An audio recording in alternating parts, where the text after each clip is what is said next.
ایک جنگل میں ایک غرور والا بھیڑیا رہتا تھا۔ وہ ہمیشہ کہتا پھرتا کہ میں سب جانوروں سے طاقتور ہوں۔ جنگل کے دوسرے جانور اس سے ڈرتے بھی تھے مگر اس کے غرور سے تنگ بھی۔ ایک دن بھیڑیا شکار کی تلاش میں نکلا تو اسے شیر ملا۔ شیر نے نرمی سے پوچھا، کہاں جا رہے ہو بھیڑیے؟ بھیڑیا غرور سے بولا، میں جنگل کا سب سے طاقتور جانور ہوں، مجھے کسی سے ڈر نہیں۔ شیر مسکرایا اور بولا، طاقت صرف جسم میں نہیں ہوتی، عقل اور عاجزی میں بھی ہوتی ہے۔ اتنے میں زور کی آندھی چلی۔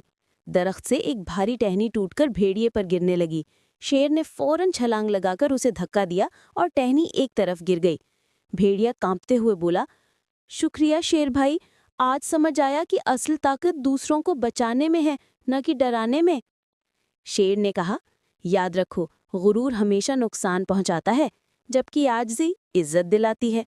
اس دن کے بعد بھیڑیا نہ صرف بدل گیا بلکہ جنگل کے سب جانوروں کا دوست بھی بن گیا۔